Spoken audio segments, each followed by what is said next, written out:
A little after 8 o'clock on the morning of the 1st of February 1941, a farm worker named Charles Baldock crossed a frozen field outside the village of Ramsey, north of Cambridge, and found a man lying in the dirt who had no business being there. The man could not stand. Both bones of his ankle were shattered. He had come down hard in the dark, out of the low winter cloud, and the ground had broken him. In the frost beside him lay a revolver, a wireless set, and just under £500 in English notes. He was a German. He had dropped out of the night sky by parachute a few hours before. And when he understood that he could not walk, the first thing he did was take out his pistol and fire it into the air. Not to fight anyone, but so that someone would come and take him prisoner. His name was Josef Jakobs, and he knew exactly what waited for a captured enemy spy. What he did not know was that by the winter of 1941, Britain had very nearly stopped shooting men like him. It had found something far more useful to do with them. Jakobs would become the last man ever executed inside the Tower of London. He was the exception. And what the exception points to is one of the strangest facts of the whole war. By the middle of it, every German spy in Britain was working for the British. Every report Berlin received from its agents in England had been written or rewritten by the very people those agents had been sent to destroy. Berlin paid them. Berlin decorated them. Berlin trusted them to the last day of the war, and never once grasped that the entire network it believed it was running had quietly been turned inside out. None of it was planned. Nobody in London sat down in the first months of the war and decided to run Germany's spies on Germany's behalf. The idea arrived the way most useful ideas arrive in a war, sideways, and attached to a man nobody could quite trust. His name was Arthur Owens. He was Welsh, small, sharp-faced, a maker of batteries who travelled to the continent selling his wares, and came home carrying something else. Sometime in the late 1930s, he offered his services to German intelligence, the Abwehr, who gave him a code name, Johnny, and a wireless set, and a list of things to find out about Britain. Then he walked into a British office and offered himself a second time. To Hamburg, he was their man in England. To London, he was theirs. The British called him Snow, and to this day no one can say for certain which side he believed he was on, or whether a man like that thinks in those terms at all. When war broke out, he was arrested, and from a cell he went on transmitting to Hamburg, now with a British officer at his elbow reading every word before it left the country. It was a shabby, compromised, faintly disreputable arrangement, built on a professional liar who was probably lying to his handlers as well. And it worked. Hamburg believed Snow. Hamburg asked Snow to recruit more agents for the cause, and Snow, or rather the men standing behind him, obligingly recruited them. The whole future edifice rested on a swindler in a prison cell, a man his own side never entirely trusted, and would, by the end of the war, shut away in Dartmoor, unsure to the last which flag he had really served. But he proved the one thing that mattered above all others. Berlin could not tell the difference between a real report and a written one. The men who understood what that was worth were not spies by training. The one who turned an accident into a system was a soldier named Thomas Argyle Robertson, known to everyone by his initials as Tar. He was a Scot, a former Seaforth Highlander, easy company and quick to like, the sort of officer who got the truth out of a man over a drink rather than across an interrogation table. He ran the section of the security service that handled the double agents, and he grasped before almost anyone that a captured enemy spy was not a problem to be disposed of, but an asset to be spent. A dead spy tells you nothing. A spy in front of a firing squad has stopped being useful. But a spy at a wireless set, saying exactly what you tell him to say, is a voice speaking from inside the enemy's own headquarters. The committee that decided what those voices would say met once a week in a small room in London and named itself the 20 Committee, because 20 in Roman numerals is 2 cross strokes, a double cross. Its chairman was John Masterman, an Oxford historian who had spent the previous war interned in Germany and the years since teaching and writing detective stories. He was precise, unsentimental, and entirely without illusions. And it was Masterman who set down the rule that governed everything that followed. To run a single double agent, he understood, is a conjuring trick. To run all of them at once is a system, and the difference was not a matter of degree. If one German spy remained loose in Britain, free to check on the others, free to notice that a man who was supposed to be reporting from Scotland had been seen walking through London, the entire structure could come apart in an afternoon. So, the ambition could not be modest. It had to be total. Not most of the spies Berlin sent. Every one of them. Which leaves the obvious question. How do you catch everyone? The answer had two halves. You had to know they were coming, and you had to break them once they arrived. Knowing came, improbably, from an army of amateurs. The Radio Security Service began as a scattering of volunteer radio enthusiasts, ordinary men with sets in their spare rooms asked to sweep the airwaves at night for the illicit transmitters everyone assumed were hidden across Britain. What they turned up instead was the Abwehr itself, talking to its own stations across occupied Europe. Those intercepts went to Bletchley Park, where the codebreakers were already taking the German Secret Service ciphers apart by hand. Then, in the autumn of 1941, Dilly Knox and his section at Bletchley broke the Abwehr's own Enigma. From that point on, Britain could read the enemy intelligence service's private mail, and sometimes read it before the German officer it was addressed to. When a parachutist came down in a wet black field in the middle of the night, there was a fair chance London had been expecting him for a week, knew his cover name, and had a car already on the road. Not that the enemy always made it difficult. In the small hours of the 3rd of September 1940, with a German invasion of Britain expected any week, 4 men came ashore in small boats near Dungeness on the coast of Kent. They had been sent to report on troops and coastal defences ahead of the landing, and they were badly trained and worse briefed. One of them, travelling under the name Karl Meyer, walked into a pub in the nearby village of Lydd the next morning, well before the hour the law allowed it to open, and asked to be served. The woman behind the bar told him she could not sell him anything at that time of day, and when the very idea of licensing hours seemed to baffle him, she grew suspicious enough that her suspicion reached the police. Within a day, all 4 were in custody. Meyer and a man calling himself Waldberg were hanged at Pentonville Prison that December, and a third, Van der Kieboom, followed a week later. The fourth, a Dutchman named Ponce, convinced a jury he had been coerced into coming and was acquitted, then quietly interned for the rest of the war regardless.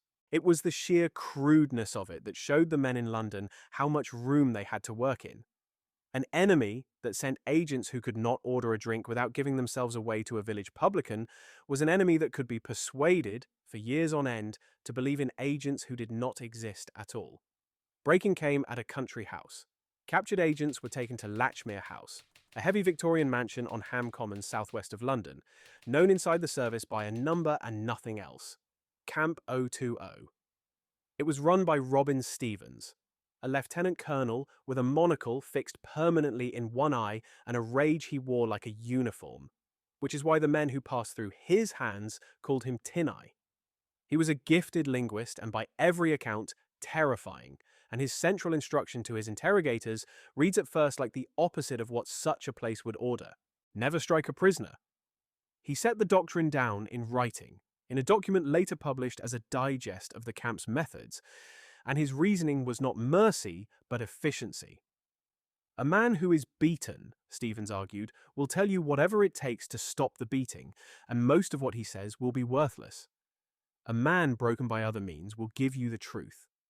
The other means were fear, isolation, exhaustion, and the crushing sense that his captors already knew everything and he was merely filling in the gaps.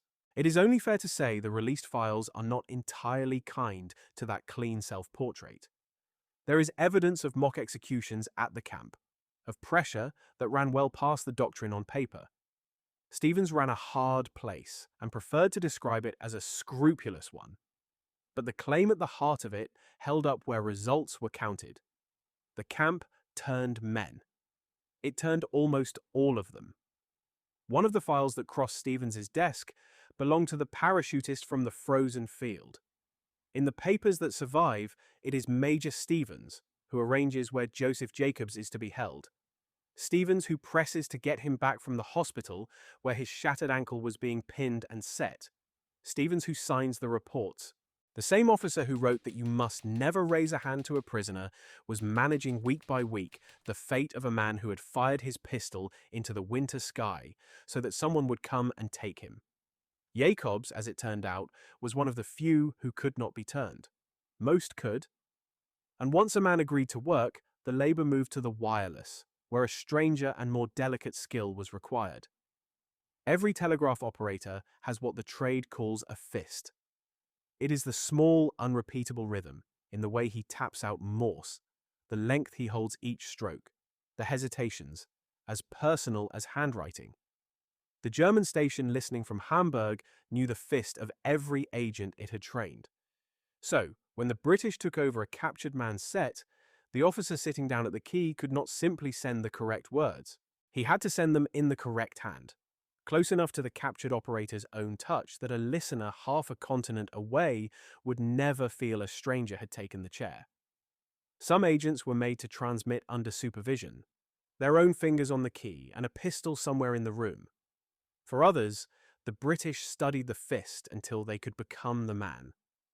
By the middle of the war, the balance had tipped completely. The security service would state, once the fighting was over, a claim that still sounds impossible: that it had identified every German agent who reached wartime Britain without exception. Some were hanged, some were locked away for the duration, and a steadily growing number, once broken at Ham, were kept alive at the end of a wire, their sets still calling faithfully home to Hamburg while London supplied the words. Keeping those words believable was its own quiet discipline, and it is the part of the story most easily missed. An agent who only ever sent nonsense would sooner or later be caught out, so the system could not simply lie. It had to feed Berlin a steady diet of true information, real but harmless, chosen with great care to cost Britain little or nothing, so that when the moment finally came to tell one enormous lie, it would go down among 100 small truths and never be tasted. Credibility was a bank. For years, the double agents paid into it, a genuine convoy sighting here, an accurate regimental number there, so that on a single morning in 1944, they could withdraw the whole account at once. By the middle of the war, the system had a stable of agents, each with a code name, a personality recorded in one file in London and a different one in Hamburg, and a life story that had to be kept straight across years without a single slip. What matters about them is not their adventures, but what each one proves: that Berlin would trust and pay and decorate a network it did not control a single wire of. Two of them show how wide the range of that trust ran. The one who lasted longest came down near the village of Willingham in Cambridgeshire on a September evening in 1940 and was picked up, as Jakobs would be a few months later, by the Home Guard. His name was Wolf Schmidt, a Danish-born German, and under interrogation at Camp O2, he agreed to work. The British called him Tate. He went on the air in October 1940, and he did not send his final message until the 2nd of May 1945, which is to say he ran without a break for very nearly the entire war. For almost 5 years, Hamburg treated Tate as one of its most trusted men in England. It paid him. It promoted him. It awarded him the Iron Cross, First Class and Second, to an agent who had been working for the enemy since his second week in the country. When Schmidt fell ill at one point, a British operator had learned his fist well enough to send in his place, and Hamburg raised no alarm. In the months before the invasion of France, he would become one of the voices describing the great American army supposedly gathering in the southeast of England, filling Hamburg's maps with divisions that were not there. Late in the war, Tate reported a fresh minefield laid across a stretch of the Irish Sea. There was no minefield, but German submarines, trusting their man, steered clear of that water for months afterward. And twice the most valuable agents in the whole system were caught not by intelligence officers, but by the Home Guard, the middle-aged men who stood the night watch over their own fields with old rifles. They took Jakobs at Ramsey. They took Tate at Willingham. The far end of the range was a criminal. Eddie Chapman was a professional safecracker, a handsome Englishman with a long record, and when the Germans occupied the Channel Islands, he was sitting in a Jersey jail. He offered the Abwehr his services, trained in occupied France in sabotage and wireless and parachuting, and dropped into a Cambridgeshire field in December 1942 with orders to destroy the de Havilland Aircraft Works at Hatfield, which was building the Mosquito, the fast wooden bomber the Germans very much wanted stopped. Chapman went straight to the British and offered to work for his own side instead. They named him Zigzag for reasons his life made obvious, and they decided to give the Germans their act of sabotage. On the night of the 29th of January 1943, the de Havilland factory appeared to blow apart. It did nothing of the kind. Camouflage teams dressed the site with painted canvas, rubble and wrecked machinery built out of wood and fabric, arranged so that a German reconnaissance aircraft photographing Hatfield from altitude would see a power plant torn open. To seal the illusion, British intelligence had a brief notice placed in the Daily Express reporting an explosion at the works. The Germans photographed the ruin, read the newspaper, and concluded their man had done precisely what they sent him to do.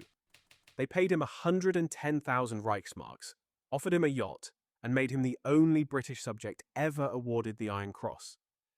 The factory had not lost a single day of building mosquitoes. The people who did build them at Hatfield, several thousand of them across the war, never knew their factory had been theatrically destroyed on paper in order to keep it standing. The saboteur was a fiction. The mosquitoes were not, and they kept coming off the line all the same. And then there was the one Britain did not want.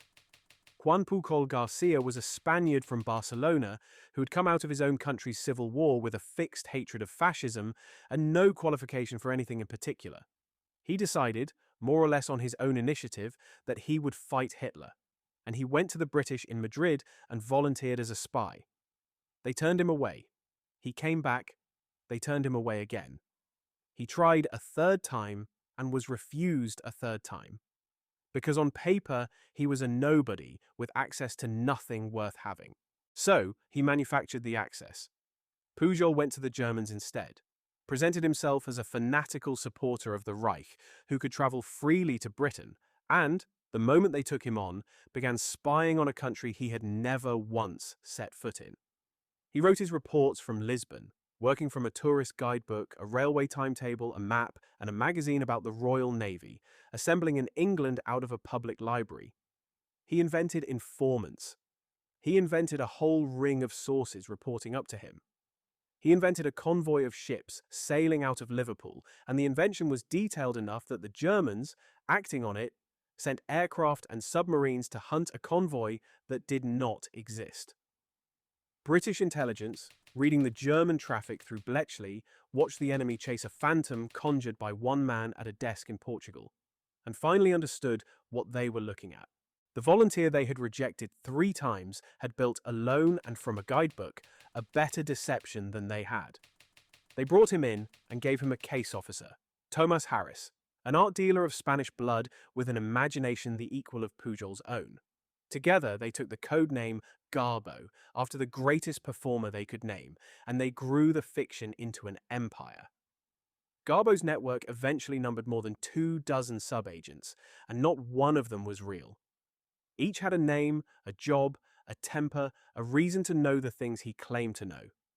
A student from Venezuela, a sour Welshman in a fascist party, a traveller with an airline who could carry a message.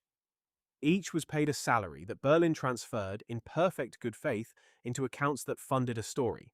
When one of these imaginary men happened to be positioned to have learned something the British did not want Berlin to actually receive, he could conveniently fall ill, or even die, so that Garbo might report the loss and mourn him properly. Alongside the wireless traffic went hundreds of long letters written in secret ink, some of them running to 2,000 words, carried by courier to Lisbon and passed up the line through Madrid to Berlin. On the busiest days, the network filed more than 20 separate reports, a flood of detail about a country that existed only on paper. In the year that led up to the invasion of France, Garbo and Harris sent Hamburg more than 500 wireless messages. Berlin regarded him as the jewel of its entire effort in England. And Berlin was correct. In a sense, it never once suspected, because everything the German command would come to believe about the coming invasion was about to rest on the word of a man inventing all of it. Everything the system had built across 5 years, Every turned agent and invented informant and imitated fist was spent on a single lie in the spring of 1944. The lie was about where. The Allies were going to land in Normandy, and everyone from Eisenhower down understood that the invasion could be broken on its first day if the Germans guessed correctly and massed their armor at those beaches. So, the deception, given the code name Fortitude, set out to make Berlin certain the blow would land somewhere else, at the Pas-de-Calais, the narrowest crossing of the Channel and the most obvious place to invade.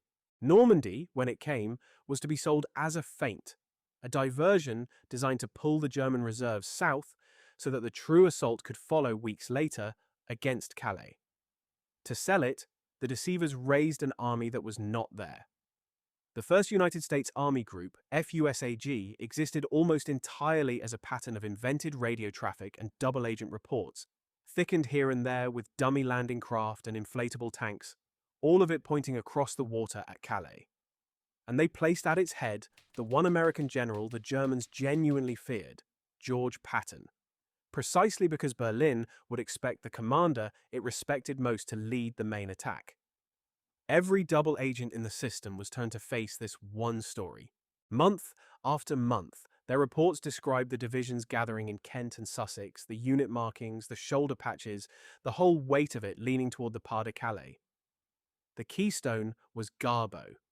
His credibility with Berlin had been built so patiently and raised so high that in the small hours of the 9th of June, 3 days after the Normandy landings, he was permitted to send the message the entire system had been constructed to make believable. The Normandy landings, Garbo warned his handlers, were the diversion. The main assault was still to come, against the Pas-de-Calais, and Germany must not let itself be drawn into moving its reserves south to meet it. The message went up the chain to the German High Command, and it was believed. It would make a cleaner story, and a false one, to say that this single message won the day. It did not, and the men who ran the deception were careful ever afterward to say so. What held the German reserves in place through the summer was not one radio report, but years of patient fiction underneath it. A network Berlin trusted without reservation. An ultra window that let London watch each lie go down and shape the next one to fit. The Phantom Army in Kent, and Patton's name at the head of it, and a second great deception far to the north that pinned German divisions in Norway against a landing that was never coming.